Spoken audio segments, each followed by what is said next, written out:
Hello friends, स्वागत है आप सभी का हमारे एसटीज की यूट्यूब चैनल पे। और आज हम पढ़ेंगे क्या, मॉलिक्यूलरिटी ऑफ रिएक्शन। हम लोग BSc second year BSc first year का फिजिकल केमिस्ट्री कर रहे हैं और इसके पहले हम लोगों ने थ्री वीडियोज़ का कर लिया है। पहले वीडियो में इसका इंट्रोडक्शन, दूसरे वीडियो में इसका फैक्टर फैक्टिंग और तीसरे वीडियो में बहुत इंपॉर्टेंट दो लॉ के ऊपर डिस्कस किया है, रेट लॉ और लॉ ऑफ मास एक्शन। बहुत ही इंपॉर्टेंट है और मैं यही आपको सजेशन करूंगा कि अब जब भी आप मॉलिक्यूलरिटी ऑफ रिएक्शन यानी इस वीडियो को आप देख रहे हो तो इसके पहले वाला वीडियो आप लोग जाइए देख के आइए। तभी इसके बाद मैं एक और टॉपिक को कवर करूंगा, ऑर्डर ऑफ रिएक्शन, वो आपको अच्छे से समझ में आने वाला है। तो चलिए शुरू करते हैं मॉलिक्यूलरिटी ऑफ रिएक्शन। तो मॉलिक्यूलरिटी ऑफ रिएक्शन एक बहुत ही सिंपल है। जैसे कि मान लीजिए अगर हमने लिया ए बी और ये कन्वर्ट हो रहा है किसमें, सी में, तो पूछा जाएगा इस रिएक्शन की मॉलिक्यूलरिटी कितनी है। तो भाई देखो, यह रिएक्शन को करवाने में सबसे पहले कौन जिम्मेदार है, कौन चाहता है कि ये रिएक्शन हो? हमेशा रिएक्टेंट चाहेगा कि ये रिएक्शन हो, क्योंकि रिएक्टेंट ही राजी होते हैं आपस में कंबाइन होने के लिए और प्रोडक्ट बनने के लिए, तभी तो हो पाएगा। बात समझ में आ रही कि नहीं है?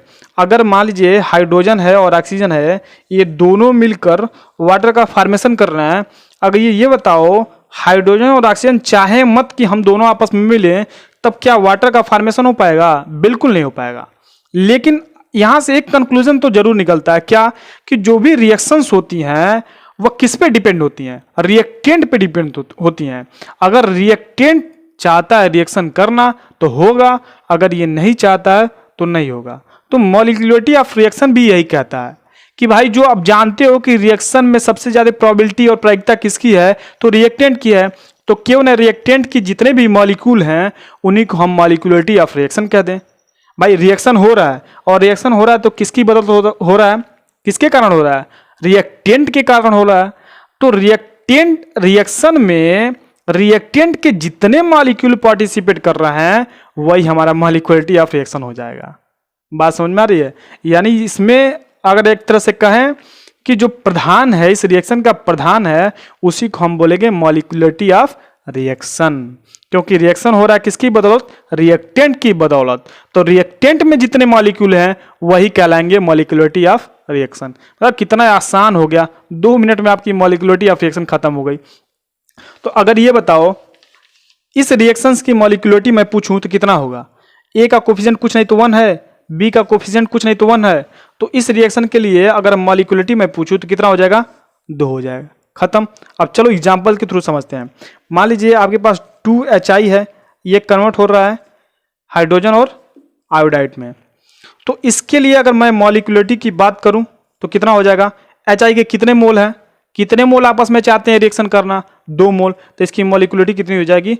2 हो जाएगी। लेकिन मॉलिक्यूलरिटी ऑफ रिएक्शन एक और चीज को इंडिकेट करता है, किसको? ये सिंगल स्टेप में कन्वर्ट होने वाले रिएक्शन होते हैं। अब ये नहीं कि आपस में कन्वर्ट होते रहे तो तब तो दिक्कत होने वाली है। तो मॉलिक्यूलरिटी ऑफ रिएक्शन ये भी कहता है कि एक सिंगल यूनिक स्टेप में जो भी रिएक्शंस हो रही हैं उसमें जो रिएक्टेंट के मॉलिक्यूल्स हैं वही कहलाएंगे मॉलिक्यूलरिटी ऑफ रिएक्शन। ठीक, तो और इसको अच्छे से हम लोग क्या करेंगे, एग्जाम्पल के थ्रू समझेंगे कि क्या होता है मॉलिक्यूलरिटी ऑफ रिएक्शन। जैसे कि मान लो अगर मैं और एग्जाम्पल की बात करूं तो ये हो जाएगा क्या, आपका H2 और O2 ये आपस में कंबाइन करके क्या बना रहा है? H2O बना रहा है।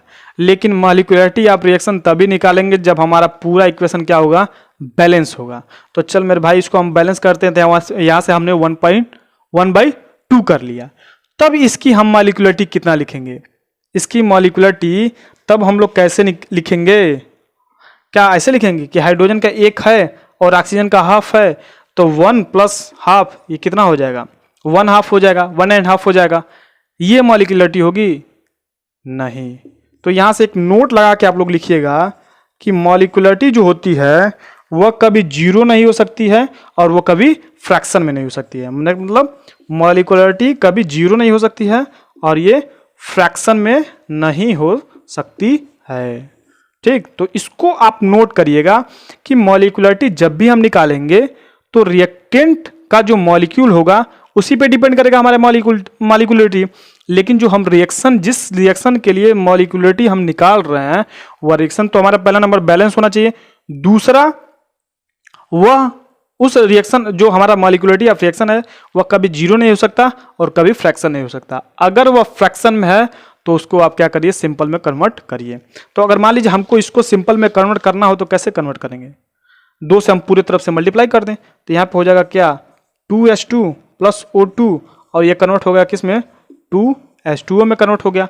अब यहाँ से मॉलिक्यूलरिटी ऑफ रिएक्शन कितना हो जाएगा, हाइड्रोजन के कितने मॉलिक्यूल्स हैं, 2, हाइड्रोजन के ऑक्सीजन के कितने हैं, 3।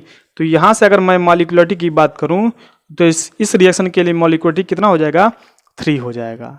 लेकिन देखो ऐसे अगर हम निकालते तो कितना होता, 1/2 होता, तो वो तो गलत हो जाता ना, लेकिन एक्चुअली में कितना है, 3 है। ठीक है। अगर मान लीजिए मैंने अमोनियम नाइट्रेट की बात करी, NH4N2, ये कन्वर्ट हो रहा है किसमें, N2 में और H2O में। ठीक है। तो देखो यहाँ पे कितने मॉलिक्यूल्स आपस में रिएक्ट कर रहे हैं, 1, तो इस रिएक्शन की मॉलिक्यूलरिटी कितनी हो जाएगी, 1 हो जाएगी। तो आई होप आप लोग को समझ में आया होगा कि मॉलिक्यूलरिटी क्या होती है। चलिए एक और हम रिएक्शन लिख देते हैं, उसको भी हम लोग क्या करते हैं, अच्छे से कवर करते हैं। मान लीजिए आपके पास नाइट्रोजन है जो गैसियस स्टेट में होती है और ऑक्सीजन ये भी गैसियस स्टेट में, और इसने बनाया 2 मोल ऑफ सोडियम ऑक्साइड। ठीक। तो यहाँ से इस रिएक्शन की मॉलिक्यूलरिटी कितनी हो जाएगी, नाइट्रोजन के कितने मोल है मेरे भाई, 1, इसका कितना है 1, तो इसकी जो मॉलिक्यूलरिटी हो जाएगी कितनी हो जाएगी, 2 हो जाएगी। अब आप लोग को क्लियरली हो जाना चाहिए कि मॉलिक्यूलरिटी ऑफ रिएक्शन क्या है और ये कैसे करता है। मतलब रिएक्शन का जो प्रधान होता है वह रिएक्टेंट होता है, तो रिएक्टेंट के जितने मॉलिक्यूल हैं किसी रिएक्शन को करवा रहे हैं वह इसको क्या हो जाएगी, मॉलिक्यूलरिटी हो जाएगी। एक चीज़ हम और याद रखेंगे कि किसी भी रिएक्शन के लिए जो मॉलिक्यूलरिटी होता है वो कभी जीरो नहीं हो सकता और ये कभी फ्रैक्शन में नहीं हो सकता। ठीक है। अब हम एक नए टर्म के ऊपर जाने वाले हैं जो ऑर्डर ऑफ रिएक्शन है, और मैं पहले भी बोल चुका हूं कि ऑर्डर ऑफ रिएक्शन को अगर आपको अच्छे से जानना है, हल्का सा हमने इंट्रोडक्शन इसका किया था लेक्चर नंबर 3 में, जिसमें हमने रेट लॉ देखा था। उसके बाद से आप अगर इस ऑर्डर ऑफ रिएक्शन को देखते हो तो आपको काफ़ी बेहद तरीके से समझ में आने वाला है। तो देखो ऑर्डर ऑफ रिएक्शन, रिएक्शन का क्या ऑर्डर है। ठीक। तो ऑर्डर ऑफ रिएक्शन को जानने से पहले आपको क्या जानना पड़ेगा, रेट लॉ जानना पड़ेगा। इस रेट लॉ की हमने पूरी तरह से डिस्कस किसमें की है, वीडियो नंबर 3 में, यानी 3rd पार्ट में हमने क्या किया है, इस रेट लॉ को अच्छे से डिस्कस किया है। तो पहले मैं यही सजेशन आपको दूंगा कि पहले जाइए आप रेट लॉ को देख के आइए, तब ऑर्डर ऑफ रिएक्शन देखिए। तो देखो क्या होता है रेट लॉ।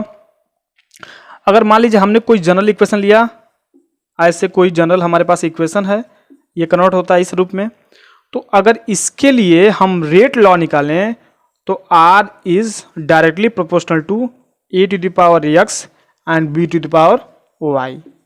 ठीक। ये क्या है, x और y, अगर हम प्रोपोर्शनल को हटाते हैं तो कोई कांस्टेंट लगाते हैं, तो हमने कांस्टेंट लगा दिया k, तो ये हो जाएगा आपके पास A to the power x and B to the power क्या हो जाएगा, y हो जाएगा। अच्छा, x के पावर a के पावर x एंड b के पावर y, ये क्या डिनोट करेगा, ये डिनोट करेगा, ये हमारा क्या है, एक्सपेरिमेंटल रेट इक्वेशन है। क्योंकि हमने रेट इक्वेशन का डिराइव कहाँ से किया था, एक्सपेरिमेंट के थ्रू किया था। तो जो हमने ये रेट इक्वेशन लिखा है ये कैसा है, एक्सपेरिमेंटल है। अच्छा, ये a to the power x को क्या डिनोट करेगा, ये ऑर्डर है, a का ऑर्डर है x और b का ऑर्डर है क्या, y। आपको नोट्स में मिलेगा कि ऐसे आपको लिखा रहेगा order with respect to a equal to x और इसी तरह b इक्वल टू y। तो भाई a का ऑर्डर x है, b का ऑर्डर y है, तो इस टोटल रिएक्शन का ऑर्डर कितना हो जाएगा, x प्लस y। ठीक है। तो x प्लस y क्या हो जाएगा, आपका टोटल ऑर्डर हो जाएगा। अब ये जो ऑर्डर है यह जीरो भी हो सकता है, क्या है, जीरो भी हो सकता है, फ्रैक्शनल भी हो सकता है, इंटीजर भी हो सकता है और निगेटिव भी हो सकता है।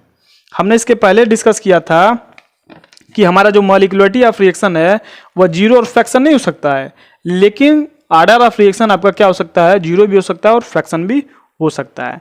तो ऑर्डर ऑफ रिएक्शन कहाँ से आया, ऑर्डर ऑफ रिएक्शन हमारा रेट लॉ से आया और रेट लॉ हमारा एक्सपेरिमेंट के थ्रू से आता है।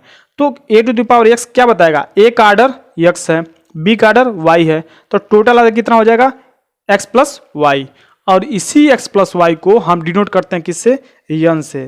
तो n बराबर क्या हो जाता है हमारा x प्लस वाई। ये आपके x प्लस वाई जो ऑर्डर ऑफ रिएक्शन है, जीरो भी हो सकते हैं, फ्रैक्शनल भी हो सकते हैं, और इंटीजर है निगेटिव भी हो सकते हैं। ठीक है, तो ये छोटा सा आपके लिए एक वीडियो था जिसमें हम लोगों ने डिस्कस किया क्या, मॉलिक्यूलरिटी और ऑर्डर ऑफ रिएक्शन। इसका भी आपको नोट्स मिलेगा, आप उसको क्या करिएगा अपनी कॉपी में नोट डाउन कर लीजिएगा। ठीक है, तो हमने दो ही चीज इस वीडियो में डिस्कस कर रहे हैं, मॉलिक्यूलरिटी जो कि आपको अच्छे से समझ में आ गया होगा, और ऑर्डर ऑफ रिएक्शन क्या होता है। ऑर्डर ऑफ रिएक्शन भी कुछ नहीं है, जो आपका रेट लॉ एक्सप्रेशन जो आया है उसके जो पावर्स हैं, अगर उन दोनों को हम ऐड कर दें वही हमारा क्या कहलाएगा, ऑर्डर ऑफ रिएक्शन कहलाएगा। ऑर्डर ऑफ रिएक्शन का मतलब क्या हुआ, पूरे रिएक्शन का ऑर्डर। तो भाई ए के पावर कितना है ऑर्डर एक्स, बी के पावर कितना है वाई, यही दो के कारण हमारा रिएक्शन होता है। यानी इन दोनों का पावर जो है अगर उन दोनों को हम ऐड कर दें तो टोटल हमारा ऑर्डर ऑफ रिएक्शन निकल जाएगा, पूरे रिएक्शन का ऑर्डर निकल जाएगा। कितना आसान है। तो ये बहुत ही आसान था, हमने ऑर्डर ऑफ रिएक्शन समझ लिया। इसके बाद हम लोग क्या मिलेंगे, zero order reaction, first order reaction और सेकेंड ऑर्डर रिएक्शन, इन सारे रिएक्शन को क्या करेंगे धीरे धीरे डिस्कस करेंगे और आपको अच्छे तरीके से उसको समझाते चलेंगे। ठीक है, तो मिलते हैं नए वीडियो में, तब तक के लिए टेक केयर, बाय बाय।